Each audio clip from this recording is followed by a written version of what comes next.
still joining in, and I just shared with them the slide deck you shared with us before, and later you can give us a quick presentation, and then we'll leave most of the time for Q&A today.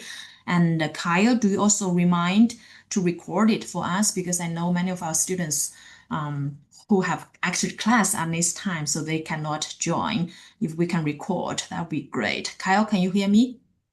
Oh, Yes, we're it's recording now. recording. Perfect. Yes. So, hi everyone. This is May. I'm the Associate Director at the Center for Career Engagement, leading the career and professional development for our PhD and postdoc. And this opportunity is really not only for PhD and postdoc, but for masters. So we know we have a lot of people joining here. When Alex first told me about the MOVE Fellowship, I was really excited about it for many, many reasons. And I'm just going to quickly share two. One is I know get some industry work experience is very important for our students, especially for those who are interested to apply industry job later on. And I know some of you may apply internship, but then during the school semesters, there are not many opportunities. And the MOVE Fellowship is an excellent part-time job opportunity where you can really work on a schedule that works for you. You can work it during the school semester.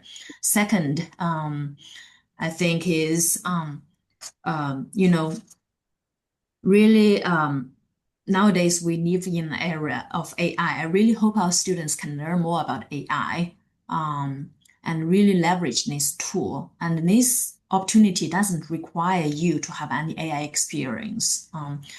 To start with, you are using your academic training, your academic expertise, but then you are going to receive a lot of training on AI. So I saw that as a great opportunity for us to learn about AI and also contribute to AI.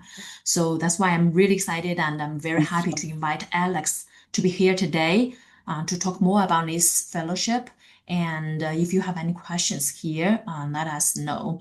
Before I hand over to Alex, and for the audience here, if you can quickly put in the chat box, what is your education background, whether you are pursuing a master, PhD, or postdoc, and also your name and your major, your field of study. I think that will help Alex to know our background. And with that, I'll transition to Alex. Thanks, May. Good morning, good afternoon, team. Really excited to be sharing a little bit more with y'all. I'm Alex. I helped start Handshake, 10 years ago at this point. I went to school at Wabash College, if anybody's heard of it, not too far from y'all over in Crawfordsville, Indiana. Um, and have been working to help democratize access to opportunity for the last 10 years, working with students, career centers, employers all across the board. And today, we're going to share just a little bit more about the Handshake AI Fellowship and what it all entails, and then leave most of the time today for questions, what the process looks like. If y'all have already submitted, I'm happy to answer some of those questions throughout today's conversation. And it'll be about 10 minutes of a presentation, and then we'll go into mostly questions, what you want to hear, feedback on, anything like that. But to give you some background, Handshake was founded 11 years ago with the sole mission of helping to democratize access to opportunity. Our co-founders all went to school at Michigan Tech. If you're not familiar, it's in the Upper Peninsula of Michigan. And they really wanted to create a more equitable way to find jobs after graduation, one that didn't rely on who your parents were, what zip code you grew up in, and what your socioeconomic background is. And as of the last year and a half, we saw another opportunity to do that this with the new AI economy, really enabling students like yourselves to participate in this economy, to earn a solid income while you're going to school, and really leverage your extreme expertise in all of your different domains to be able to help the future of AI models. So the Handshake Fellowship, also, just so you know, we're dropping the move thing. It's just going to be the AI Fellowship now because not enough people knew what move meant. Um, is really a unique opportunity. It's a unique opportunity for you to participate in the AI economy, and it's a unique opportunity for you to build real world skills while going through your degree. And I'm guessing we have individuals from masters, PhDs, maybe a handful of undergrads made it onto this conversation as well. My personal story with this is my brother is a PhD in chemistry, and I saw throughout his time at the University of Utah how incredibly dedicated and bright he was, but transparently wasn't able to really make a side income or really monetize his intelligence while going throughout school. And what we really want to be able to do is enable every one of you to do that. So let's take one step back. What is this actual fellowship? How do you work with AI? What does this actually look like? I'm guessing everyone here has used one of the big models, whether it be Gemini, Microsoft, GPT, Grok, you name it. And I'm sure we've all asked it a few questions. Rewrite me an email. It does pretty good. Format this spreadsheet. It does okay. But the moment you start to ask it higher education questions, maybe specifically within your domain, a very specific physics or chemistry question, the answers tend to break down. And so what's happening today is a movement within these large language models to really take the expertise of individuals, PhDs like yourself, and apply that across the board to all of these different models. And so what we've done is created a fellowship where you don't need to have any AI experience. You don't need to have anything besides your degree and excitement to work um, to be able to help make a real impact into the future of these large language models. So what does this look like? We run a part-time fellowship for some undergrads, mostly masters and PhDs, in a wide variety of different disciplines, primarily STEM, but we also have opportunities for folks in liberal arts, English, and a lot of different areas. And what you're doing is one of primarily three main activities. Oftentimes, you're going to be going in and working with directly with Handshake, but on behalf of some of these large labs to be able to go in and break the model. And what's that mean? It means, let's say, let's use an example, maybe OpenAI really wants to get good at physics, as an example. All these are just examples. What you would do is go in and actually kind of chat back and forth with ChatGPT on really, really hard physics questions. And what you're going to do is you're going to prompt the model, type in a question where you're pretty sure it's not going to be able to give you a good answer. You're going to then go in, review those different answers, and actually outline where these answers are going wrong and what the right answer would be and how you actually think about these models. And what's really cool is these models, you can almost think of them as children in a way. At this point, it's a very smart child, but they need to see a step increase in knowledge from the data that they're training on. So what you're doing is you are actively impacting the way these models spit out answers. You're actively impacting the future of how we're all going to get information in the near future. And so by doing this, by participating in this program, you're going to walk away with career experience in a consulting like job, which is our fellowship. You're going to walk away with a way better understanding of how AI works, how AI models actually get their data, use that data to prompt and share out better answers. And we firmly believe that this will be a side career for the next 20, 30 years. We see the need for data on all of these different niche areas. Right now, academics and high level reasoning is really important, where they're really interested in getting to a PhD level. In the future, you're likely going to do another job and come back to hopefully Handshake to share more information about your specific position. So these models can once again do a much, much better job to answer a lot of these bespoke questions. And throughout the process, we're the only company in the industry who has focused on the student's experience from the very beginning. We are the only company in this industry who has had a learning and development team since day one, where we are teaching you the ins and outs of not only how to do these projects successfully, but way more on AI, how it works, how you can use it in your day-to-day life so that you can be a more effective student and eventually maybe a more effective researcher or on to your industry participation. With that, we pay you well. I want to emphasize that. For master's students, it's typically around $60 an hour. For PhDs, it's anywhere from $80 to $120 an hour. And you can work anywhere from 10 to 30, 40 hours a week. We can't go over 40 hours a week here in the US. And as a part of this process, what you're able to do is dictate your hours. You're able to work on projects on the side. I will be upfront. If you aren't allowed, or if you're not able to work at least 10 hours a week, I wouldn't recommend starting on a project right away. You could get removed from that project if you're not able to keep up a consistent 10 hours, but you get to dictate that. You get to decide when you want to work and when you don't. And so if you have a time where you have 10 hours a week to be able to dedicate to this, fantastic. If you have to take a pause and come back in a couple months, that's also quite all right. We want to help you work when you want to work and make an income on the side.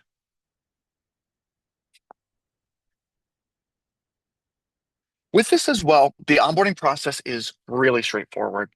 So everyone's going to, you can sign up and we'll send follow-up information after this, but you can really easily create your Handshake AI profile. You go through some basic training, and then you go through some project-specific training. And when you work with Handshake AI, you might get assigned to multiple projects. You can only really work on one project at once because it's going to take up the majority of your time, but you have the ability to go through project-specific training. And the training is really all about the details. One thing that I've learned working in AI is every single character, every single detail is incredibly important.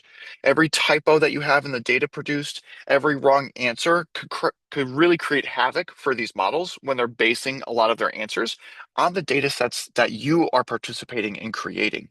And so we go through these specific trainings so that you can become accustomed to the different details that you need to pay attention to, the way that you read the instructions, and how you actually execute on a variety of those tasks. After that, you go through a practice exam, of which I'll be upfront. About 50% of you will pass that exam. The reason, the sole reason you would fail that exam is not paying attention to the questions. I will be upfront with you. If you treat this like a DoorDash job, if you fall asleep on the couch and don't pay attention to the instructions, you will fail. However, if you pay attention to the instructions, if you read carefully, it is not something that is academically challenging. However, this work is very detail oriented. It is very instruction oriented. It's independent. And so if you want to do this, you just have to pay attention to the instructions and you'll pass the exam. And once you pass that exam, we have about a 90% placement rate to actually being assigned to the projects if you're in the domains that we're looking for, which is all STEM. And then, like I said, the majority of liberal arts and a handful of others that we'll follow up with afterwards. And we're opening up new projects genuinely on a daily basis. And so y'all should keep um, up to date on your email. We'll send out if you qualify for an upcoming project, and we'd love to have you. One other big question that we have, and I'm sure there's going to be a lot of questions after this conversation. What can I do if I'm an international student? International students are allowed to participate. It is up to you to work with your Office of International Students to dictate what you can and can't do. However, we do accept OPT and CPT. We are not able right now to accept STEM OPT I-983. And if I got any of that acronym wrong, I'm sorry. Um, but we have a number of students who are currently working via CPT and OPT as a part of this process. And if there's any postdocs in the room, you absolutely can do this because it aligns with your H1 or J1.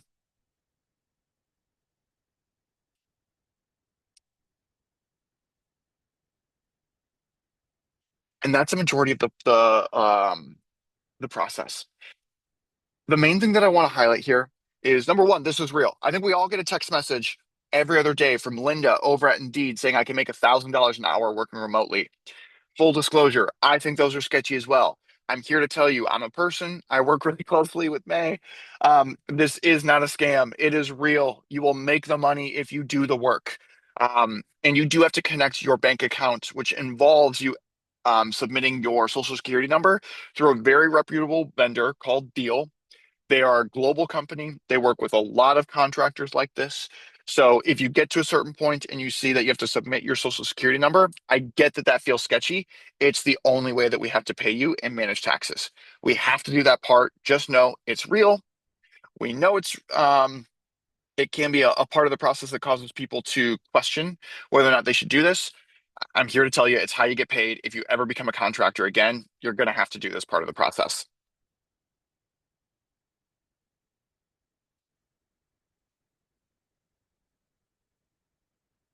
Perfect. That's majority of the conversation. The program is really straightforward. You work on these projects on a regular basis. It's intellectually stimulating for students because you have to think through how to break this model. You have to think through what are the edges of the way that these models can actually operate.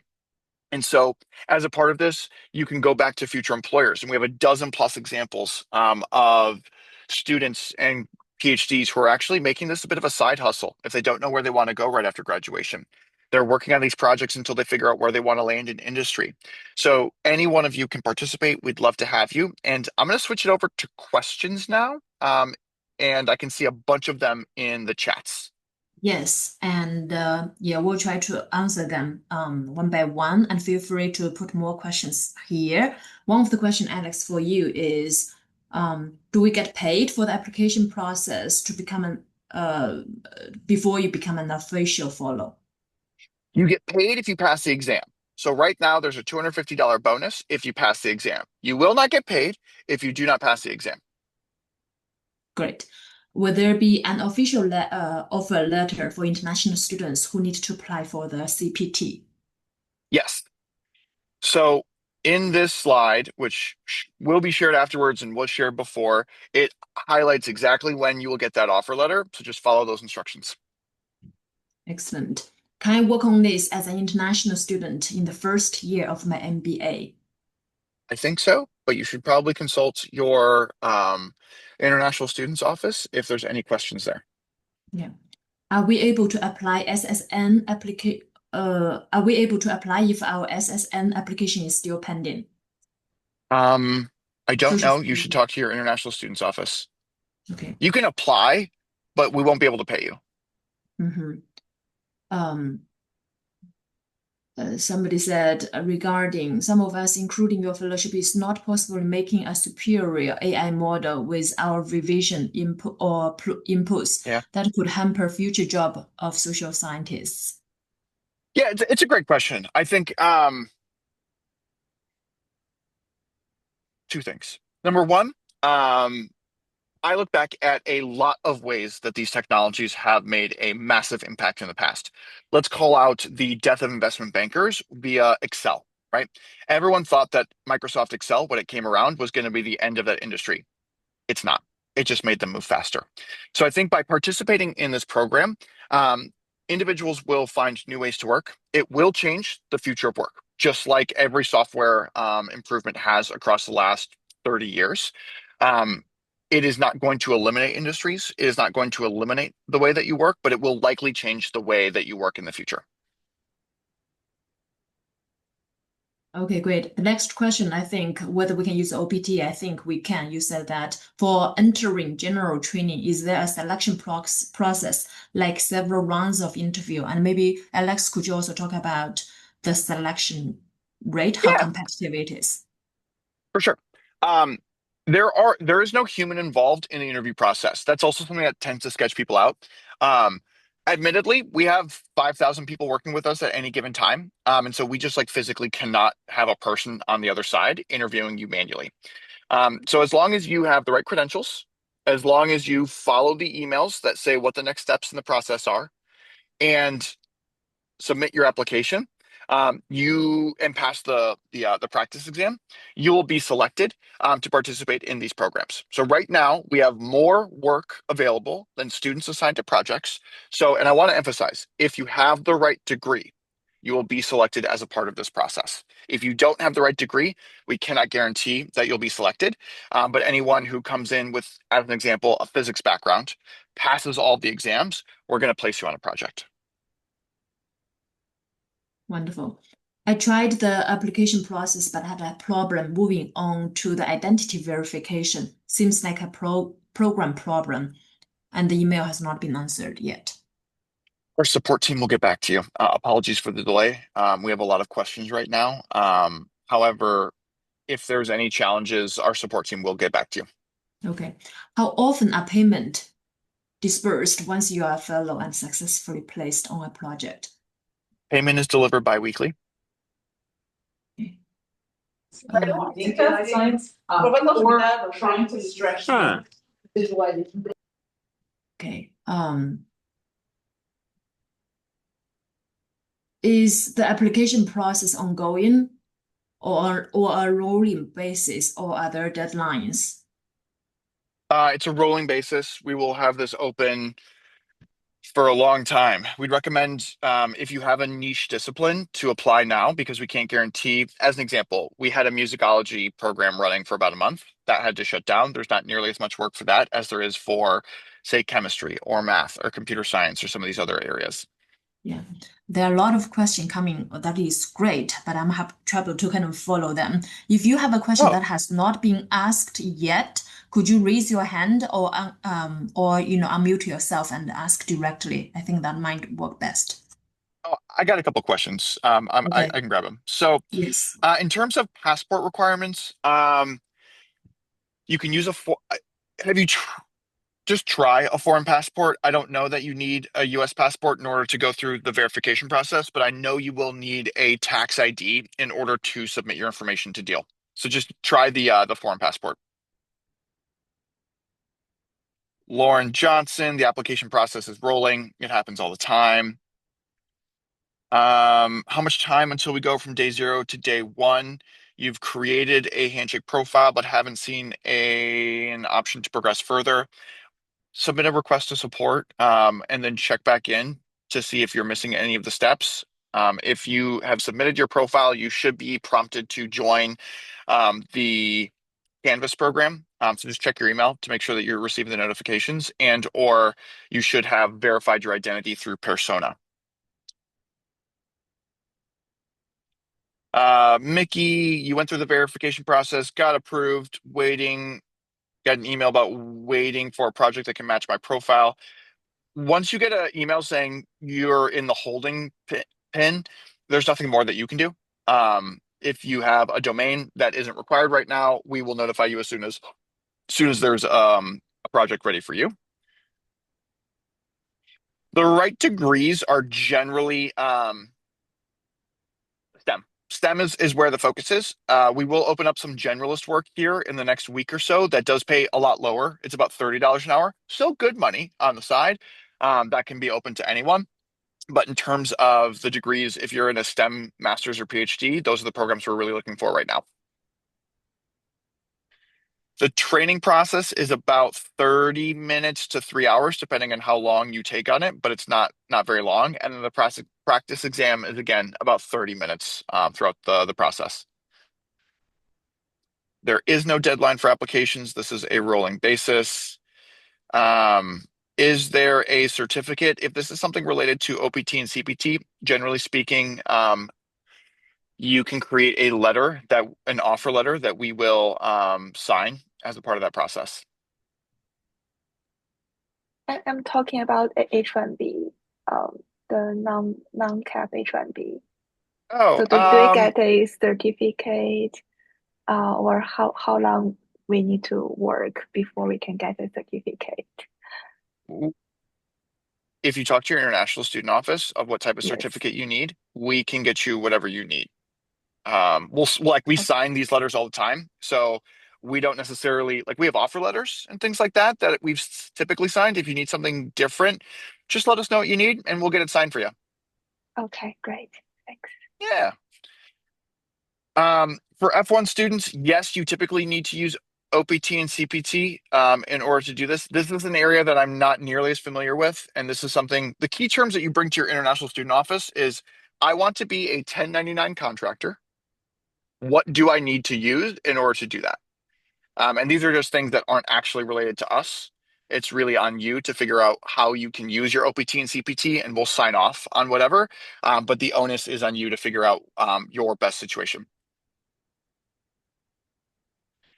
In terms of social work PhDs, it just depends. Right now, we're not actively hiring for folks outside of STEM or some liberal arts. So I don't want to I'm not sure exactly when we're going to have social work specific work that we can do. For CPT, prior to starting onboarding, that's kind of outlined right here. For when you should start to engage your CPT office, I would say submit your application, go through the process, but before you get paid, which is after you pass the exam, That's when you need to have a CPT letter. So that's usually what we recommend.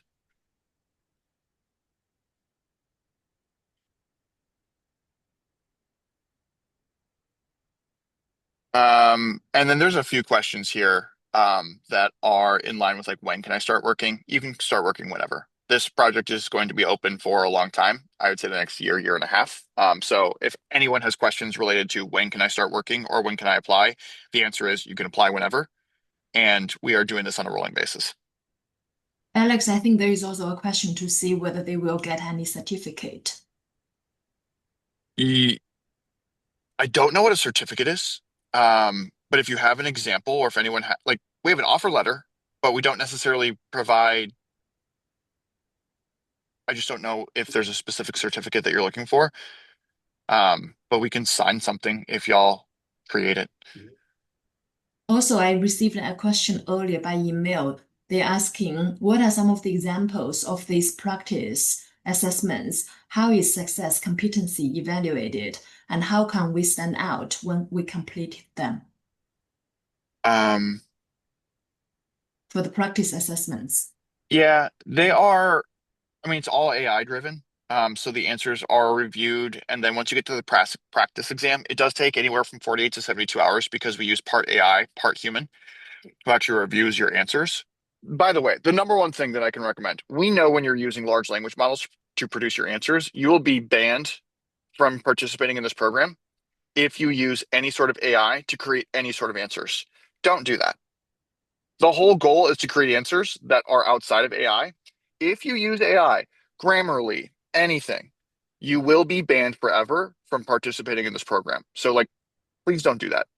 That's great to know. Yeah. I just want to be open and like people will get dropped as a part of this program if you don't follow the rules. We're hiring so many people that we don't necessarily have the ability um, to second guess things. If we have trackers, we know when this is being used. Don't do it. It's my number one recommendation, and there really aren't second chances in this business. So just follow the rules. You'll be good to go. But if you break the rules, you should expect that we will say you're blocked from the project and blocked from working. Yeah. One student also asked, where can they complete the application?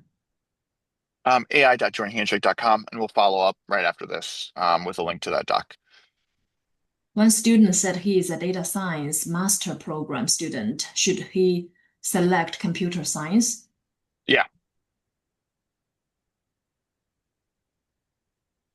1099 is a contractor thing. It's a tax thing. So it's like you're an independent contractor.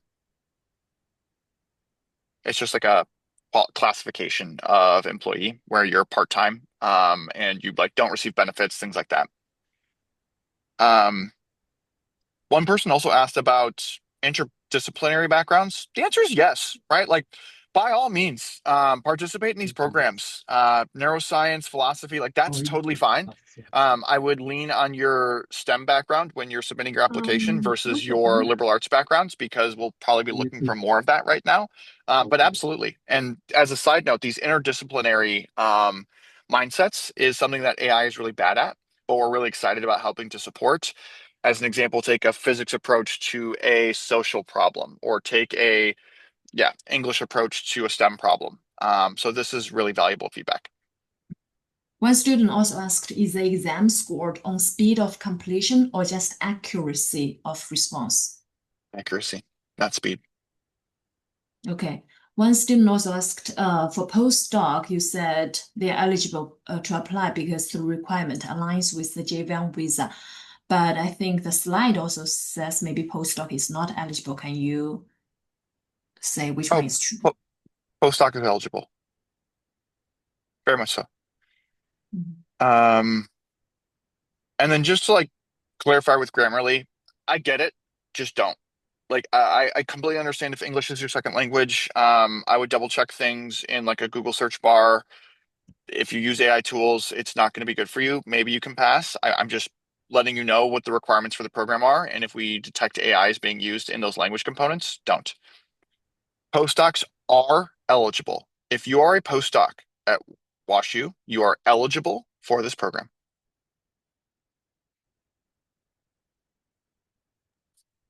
Um, somebody said he saw about there is a certificate somewhere. I think maybe in some of the website, is there an AI fundamental certificate or something like that? That's different. That's like Mm. a training process. I'm not really sure what the certificate that y'all need for your F1s or your visas are. But again, I think, if yeah, it's less about for visa, OPT, things like that. Is about, once they finish this experience, they can get some kind of certification where they can put in the resume and it's good for their future job application. oh yeah, we can definitely get something like that that says, "Hey, you participate in this program." That's fine. Um, And all universities are open to this, by the way. There's a question about what universities are this is this being introduced in? Every university in the U.S. that has a grad program.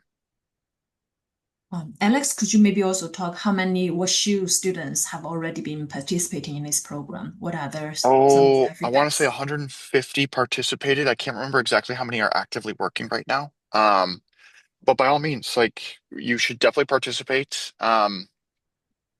And in terms of like applicability, um, worry a lot less about tailoring your resume, doing things like that to get participate in the program. Worry a lot more about following instructions.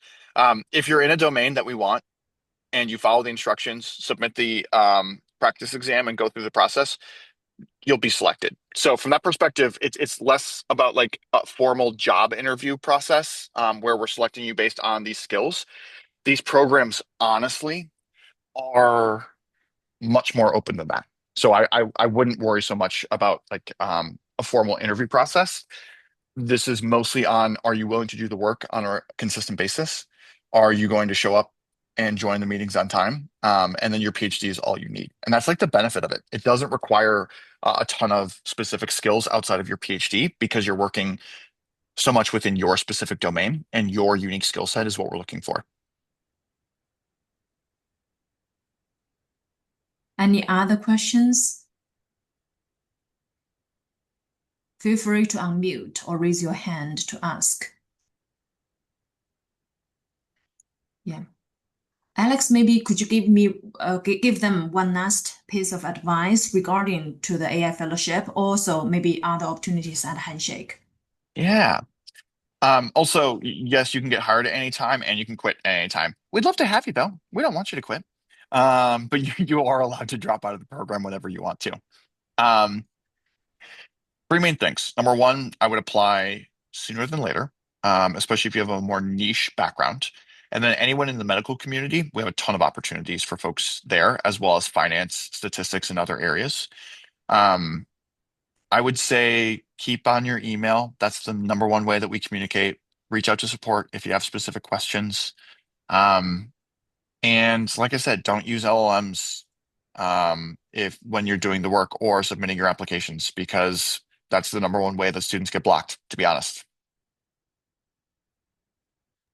And then there are some meetings you'll get paid if there's a required meeting to join. So there are like small Zoom conversations with your pod. And typically a pod, you have a project lead. That's a person here at Handshake, where you have the ability to actually go in and speak with your project lead. They're going to explain the instructions. They're going to go through that process. And so you do have someone over here that you get to talk to.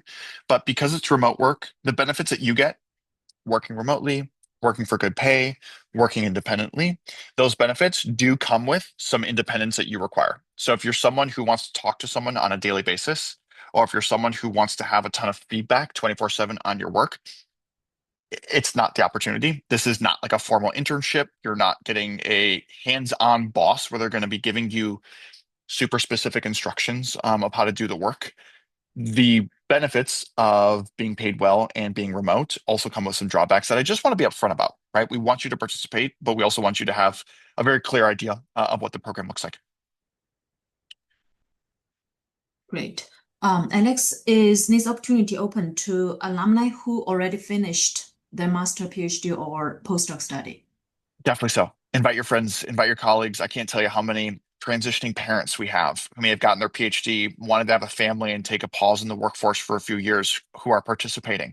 Anyone can join. We really just require that degree in general. And there's definitely things like NDAs involved in this process. This work is requires discretion, and so you will be required to sign NDAs as a part of this process.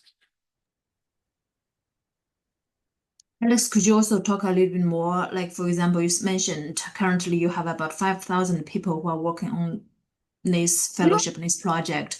How long do they usually stay in this program?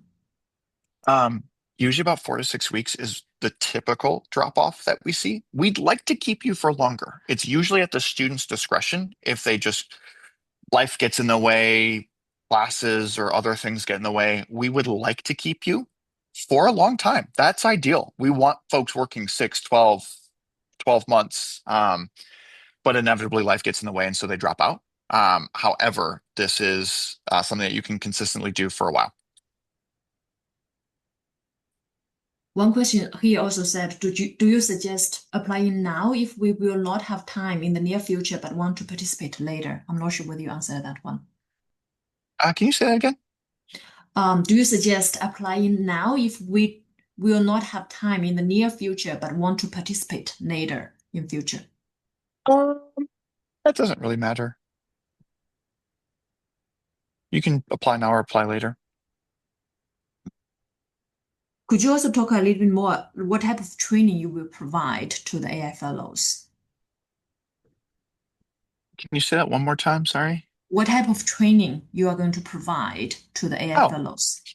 yeah, a number of different components. So, number one, just like how large language models work, what the data that is being produced is, how it's actually used, and then a lot of detailed training on how to actually do the work. So, how you actually stump these models, how you use these models in your daily life more effectively, how you can think about applying this to your research as an example. All of this is inclusive there. Okay. One more question here. If I were to quit, but later want to come back again, so if they take a pause and want to come back, do they need to redo the onboarding again? You don't need to redo the onboarding process, but I would just like communicate with our team that you are pausing for personal reasons so that we don't block you. Um, which is fine. Just like communicate with us so we know why you're dropping out and the main reason, like to be very transparent, these programs have a lot of scammers. These programs have a lot of fraud. So there's a lot of people across the globe looking to make a cheap buck on these different programs, and that's why we're reasonably cautious with who we work with. We know that you go to Washington University. We're excited about that. That's why I'm having this conversation because we know you're real people. But transparently, there's a lot of fraud out there. And so we have to block ourselves from that. And so if you communicate with us, we can make sure that we know you're a real person. We can trust that and go through that process. Great. Any other questions from the audience? Yeah, so could I add a little bit onto the question that you just answered, if that's okay? Yeah, please. Oh, yeah. Well, I'm just curious because doing a PhD sometimes there are periods where we have to either present or we're busy with other responsibilities. That is my main concern in being able to consistently work 10 hours a week throughout the entire time, especially whether you're doing a master's, PhD, or postdoc. Oftentimes we have other responsibilities, which is, Yeah, yeah. just communicate with our team. That's fine. It's Okay. totally fine to drop out and come back. Hmm. Just tell us, right? So that we know Yeah, that you didn't just like disappear. right. For the projects, so the projects are assigned, you said, so is a project something that you work completely individually, or are there times where you will be working with other people on the same project? Y your work is 100% independent. You will have a Hmm. group of people working on the same project together, and you'll have an opportunity to ask questions, collaborate, things like that. Hmm. But you won't ever require another person to work on these projects with. It's more like yeah, everyone has their own homework as an example, and you all Yeah, submit it with the group, but it's not like you have to work with someone else. awesome. Thank you so much. Yeah. Excellent. Hello, Okay. can you hear me? Okay. Yeah. Oh, Fine. when I click that link that Chuan Mei sent, it just says apply, right?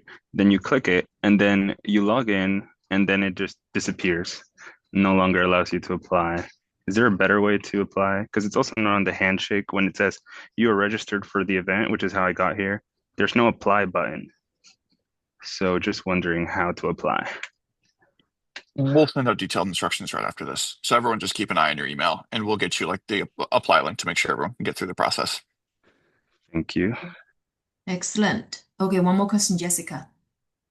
Hi, thank you so much for this. So when it comes to like the resume upload, is it Yeah. okay to upload our CVs, or do Yeah. you need it to be like strictly 2-page resume situation? No, doesn't matter. Okay, perfect. Yeah, if any of you need additional support to see how you want to make your resume better, feel free to make an appointment with myself or Kyle will be happy to help you with that. And I think for today, thank you, Alex, again for sharing such rich information and for answer our questions. I think this is really, really helpful. And as Alex said quite a few times, communication is key, right? So I think if any of you have any question regarding this fellowship, regarding this part-time job opportunity, don't hesitate to reach out to myself or Alex. And we hope many of you can apply and can get into this program and let us know how things are going. We're happy to support you along the way. So with that, thank you, Alex, again, and I hope every one of you have a great rest of the day. Thank you. We'll see you here. Thank you. Thank you so much, y'all.